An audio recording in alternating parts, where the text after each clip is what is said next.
सुलेमान अलैहिस्सलाम ने अल्लाह रब्बुल इज़्ज़त से एक दुआ की, कहा परवरदिगार मुझे एक ऐसी बादशाहत दे जो तूने किसी को ना दी हो। सुलेमान अलैहिस्सलाम ने यह दुआ की, अल्लाह रब्बुल इज़्ज़त मुझे ऐसी बादशाहत, ऐसी शहनशाहत दे कि तूने जो किसी को ना दी हो। अल्लाह रब्बुल इज़्ज़त ने जिब्राइल अमीन के हाथ से उनके लिए एक इम्तिहान भेजा। जिब्राइल अमीन ने उनके सामने 3 चीज़ें लाकर रख दी और सुलेमान अलैहिस्सलाम से कहा कि इसमें से एक ऐसी है जो अल्लाह ने सिर्फ आपके लिए चुनी हुई है। मैं आपके सामने तीनों रखता हूँ। अल्लाह ने कहा आप जो चुन लेंगे वो आपकी हो जाएगी। तो उन्होंने पहली चीज़ रखी शोहरत, दूसरी चीज़ रखी दौलत और तीसरी चीज़ इल्म रखा। जब जिब्राइल अमीन ने इल्म रखा सुलेमान अलैहिस्सलाम के सामने तो सुलेमान अलैहिस्सलाम मुस्कुरा दिए, कहा परवरदिगार मुझे माफ़ कर दे, मेरी दुआ गलत थी, मुझे अब बादशाहत नहीं सिर्फ इल्म चाहिए। जब सुलेमान अलैहिस्सलाम ने इल्म लिया, एजुकेशन ले ली, नॉलेज ले लिया, तो जिब्राइल अमीन ने दौलत और शोहरत से कहा कि चलो वापस चलो, तुम्हें सुलेमान ने ठुकरा दिया है। तो दौलत और शोहरत वहाँ कह पड़ी हम कहीं नहीं जा सकते। हमारे रब ने जब हमें बनाया था तो ये हुक्म दिया था कि ए दौलत, ए शोहरत, जहां जहां इल्म या एजुकेशन जाए उसके पीछे पीछे चली जाना। सुलेमान ने इल्म या एजुकेशन मांग कर हमें मांग लिया है। यह इंटरनेशनल मॉनेटरी फंड की रिपोर्ट है मेरे सामने। वो कहती है 70% of Muslims in South Asia, South Asia मतलब Pakistan, India, Bangladesh, 70% of the Muslims in South Asia, they earn less than $2 a day. उनकी रोज़ाना की आमदनी $2 से कम है। आप सोचिए, एक पढ़ाई छोड़ देने से हमने क्या क्या छोड़ दिया। एक पढ़ना छोड़ देने से हम कहाँ से कहाँ चले गए। 2016 के दिसंबर में नोबेल प्राइज़ दिया गया, पिछले साल का, इस साल का होने वाला है।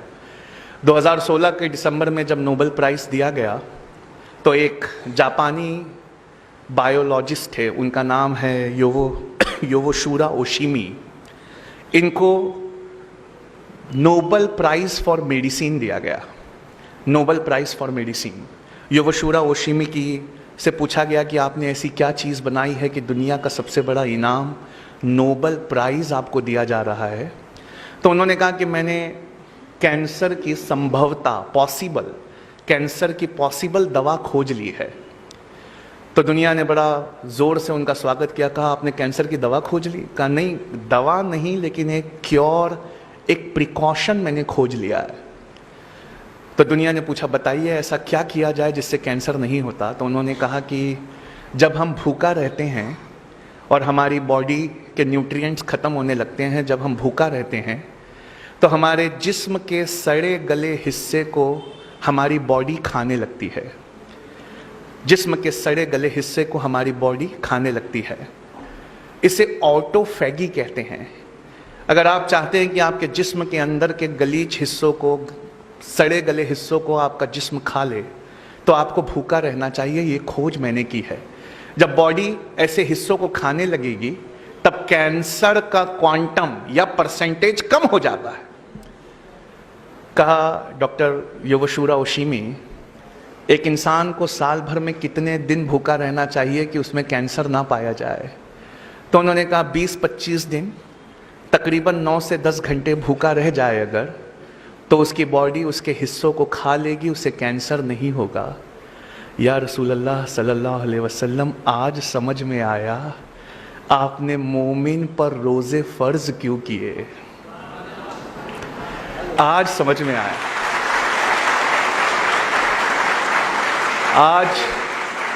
आज ये बात समझ में आई कि क्यों कुरान ने कहा कि रोज़े ना छोड़ना। हम तो इसलिए रोज़े रखते हैं क्योंकि हमारे अल्लाह का हुक्म है। हम तो रोज़े इसलिए रखते हैं क्योंकि हमारे नबी पाक का हुक्म है।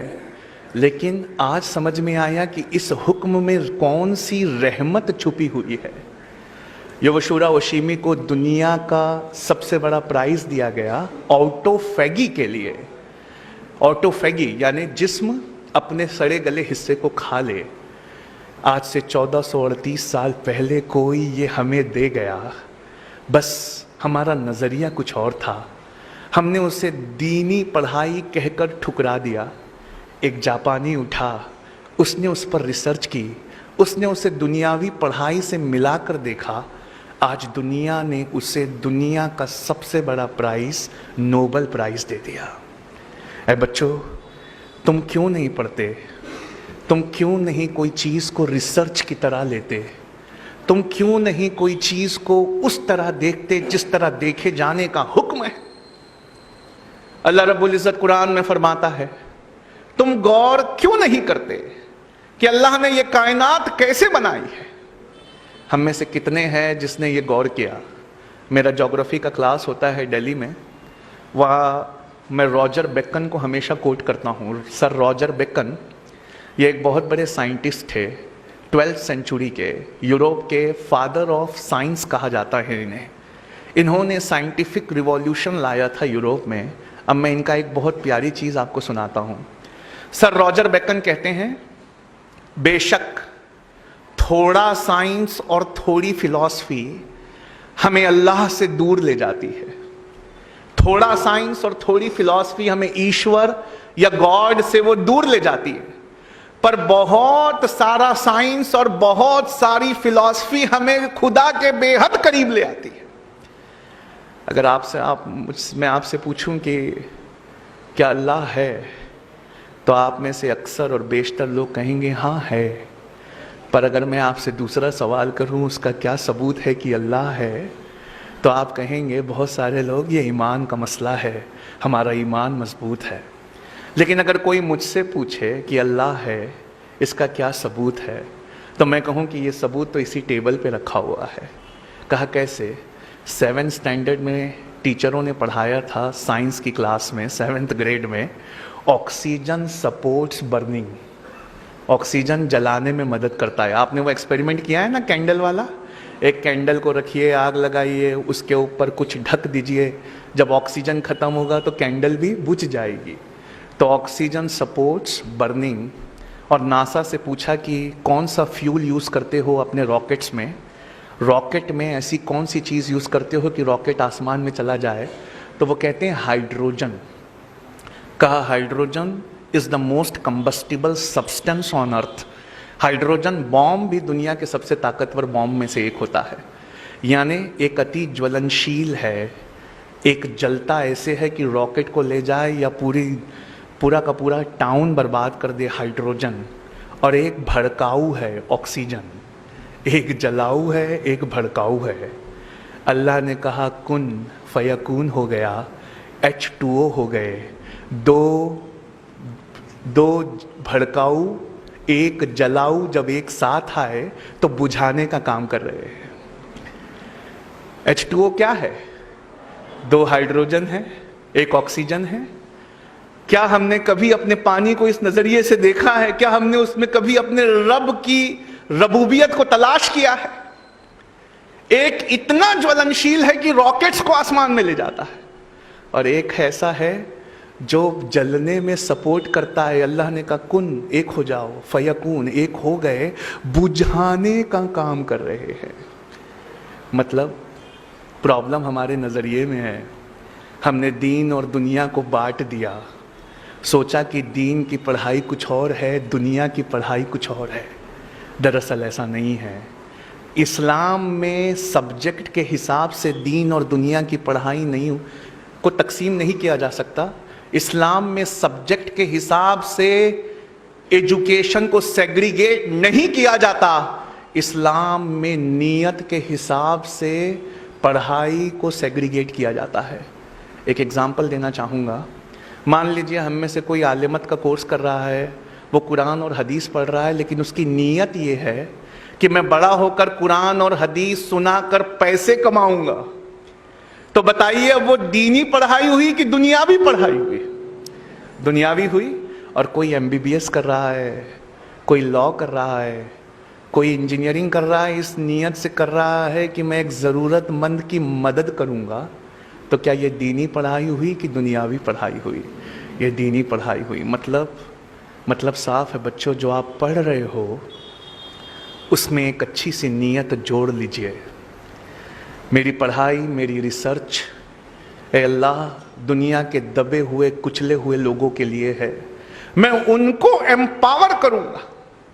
डॉक्टर नॉर्मन बोरलॉग ने जब पहली बार ड्वार्फ वेराइटी ऑफ वीट की खोज की थी ग्रीन रिवॉल्यूशन में, डॉक्टर नॉर्मन बोरलॉग ने जब पहली बार गेहूं खोजा था जो दुनिया की भूख मिटा सकता था, तो दुनिया ने डॉक्टर नॉर्मन बोरलॉग से यह कहा था, फादर ऑफ ग्रीन रिवॉल्यूशन से, कि आप जितना सोना मांगे हम उतना सोना देने के लिए तैयार है, जितनी दौलत मांगे हम उतनी दौलत देने के लिए तैयार है, बताइए आप क्या चाहते हैं। उन्होंने कहा, मैं कुछ नहीं चाहता, मैं चाहता हूं कि ये गेहूं, ये ग्रीन रिवॉल्यूशन का गेहूं गरीबों में मुफ्त में तकसीम कर दिया जाए। मैं अपनी टेक्नोलॉजी के लिए कुछ भी चार्ज नहीं करूंगा, बस मैं भूखों की भूख मिटाना चाहता हूं। क्या आज़म कैंपस में आज कहीं किसी बेंच पर एक डॉक्टर नॉर्मन बोरलॉग बैठा है क्या? क्या आप में से किसी एक के दिल में ऐसी नीयत है क्या कि मैं अगर दुनिया में कुछ बहुत अच्छा पाया तो मैं वो इस दुनिया के लिए छोड़ जाऊंगा? आपकी नीयतें हैं जो अल्लाह के सामने आपके हिसाब में मदद करेंगी। बुखारी की पहली हदीस अल अमालु बिन्निया है, अमल का सारा दारोमदार नीयत पर है।